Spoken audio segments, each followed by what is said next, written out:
वफ़ के ताल्लुक से बेंगलुरु से एक अफ़सोसनाक ख़बर है। बेंगलुरु के करीब कनकपुरा ताल्लुक में बड़े साहब दोड्डी कब्रिस्तान, दरगाह, ईदगाह को कोर्ट के ऑर्डर के मुताबिक गिरा दिया गया है। यानी कि इस मामले इस पूरी जायदाद को वक्फ बोर्ड में होने के बावजूद केस में हार का मुँह देखना पड़ा, क्योंकि वक्फ बोर्ड की जानिब से कोई पैरवी नहीं हुई।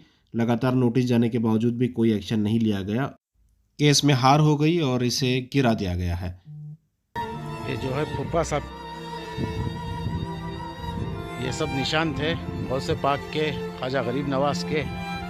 हर जगह ये दरबार थी, पूरी शहीद हो गई। पूरा कंपाउंड गेट सब तोड़ थाड़ के चले गए।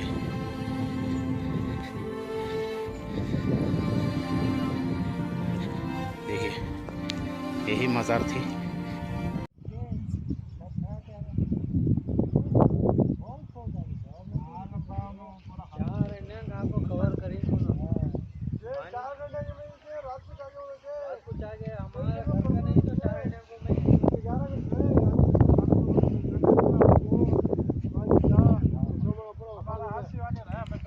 इस मामले में समाजी कारकुन अनवर मानपाड़ी ने आवाज उठाई है। आइए जानते हैं प्रेस कॉन्फ्रेंस के दौरान अनवर मानपाड़ी ने क्या कहा। बड़े साहब कब्रिस्तान जो गुरबजोड़ी का बाजू में है, रामनगर डिस्ट्रिक्ट में, वो वक्फ प्रॉपर्टी है।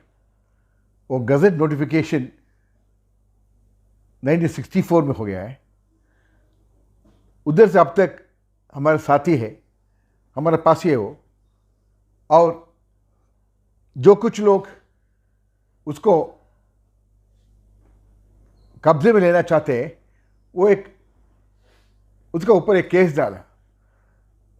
केस डालने में वो केस का जो नोटिस जो आया, एक छोटे कुली करने वाले के पास 2 नोटिस आया, तुम्हारा उधर ऐसे हो रहे, क्या करेंगे। उन्होंने हाई कोर्ट में है कर को उन्हें क्या मेरा घर का नहीं मुझे माल में करके उन्हें बेच दिया। तुम्हें वक्फ बोर्ड को जाओ करको। वक्फ बोर्ड के जाने में वक्फ बोर्ड ने बोला, देख तू कर तू कैसा। वक्फ बोर्ड उधर रिप्रेजेंट ही नहीं किया। जो अपोजिट वाला कहने पर उसका गवर्नमेंट भी सपोर्ट किया है। आज केस चलता रहा, 7-8 कोई भी रिप्रेजेंट नहीं किया। एक दिन सडनली डीसी आके बोलते हैं, तुम्हें जो प्रॉपर्टी जो हाई कोर्ट में था वो आप हार गए, आप लोग हार गए और आपका वो कब्जा लेना चाहिए करो। हारने के हम किधर लड़ा है, हमको क्या मालूम, कुछ भी मालूम नहीं कर को। नहीं वो वक्फ बोर्ड मालूम है, ऐसा कर को। ऐसा आके बोल के कल सवेरे वो जो लफ्ज़ आके सब जो कब्रिस्तान है, जो दरगाह है, सबको डिमोलिश किया। ये जो उसके बारे में हमारे पास गजट नोटिफिकेशन भी है। जब और ये सुप्रीम कोर्ट का ऑर्डर के अनुसार एक बार जो वक्फ प्रॉपर्टी होता है, हमेशा वक्फ प्रॉपर्टी रहता है। Once a waqf, always a waqf. किसी ने भी उसको हटा नहीं सकता। मगर चाहे प्रेसिडेंट ऑफ इंडिया भी चाहे नहीं होता है। और जो इसके बारे में जो हाई कोर्ट को मालूम है तो वो भी उसको भी इंटरफेयर नहीं होता। मगर जो एक केस ऐसा हैंडल किया है वक्फ बोर्ड ने, उसके बारे में चैलेंज ही नहीं किया। एक दूसरा,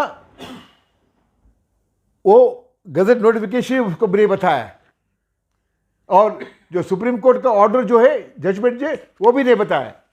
ये सब बताने के वजह से 1-2 दिन जाना ना, एक दिन भी नहीं गया। सुमोटो जजमेंट दिया है और हाई कोर्ट को मालूम नहीं है क्या करके ऐसे आया। ये जो प्रॉपर्टी लेक बेड में है करके बोला और डिमोलिशन कर दिया। क्या पिछली 60 साल से ये लेक बेड में है कर किसी को मालूम नहीं था? जब तब जो उसका गजट नोटिफिकेशन तब मालूम नहीं होता, तब किसी भी ने ऑब्जेक्शन नहीं किया था। लेक बेड में सिर्फ, वो भी उतना पुराना। अब नया लेक बेड में जो हो रहा है इधर, उसके बारे में गवर्नमेंट को आंखें नहीं दिखता। क्या करना चाहिए? इधर नो, वो गवर्नमेंट उसको ठीक करके उसको जो डिमोलिश किया बिल्ड करके देना है। ये क्या किस्सा है? जो हमारे कुछ हक नहीं है, जो संविधान से जो हमारे को मिला है, जो संविधान से जो उसमें लिखा है, जो माइनॉरिटी वाले को प्रोटेक्शन देना है, उसका प्रॉपर्टीज को प्रोटेक्शन देना है, ये करने का ऐसा वक्त बोर्ड के रख के ये गवर्नमेंट काम करने का, वो क्या है करके पूछना है आप।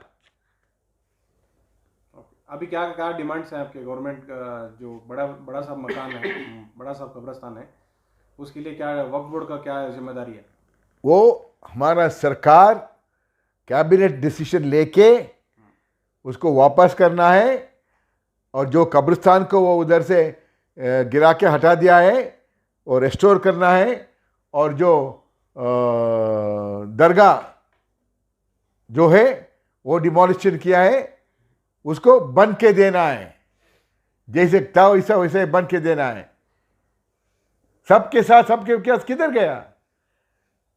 मोदी इतना कष्ट में वो सब कर रहे हैं, ये लोग मजाक कर रहे हैं पैसे के सामने आके।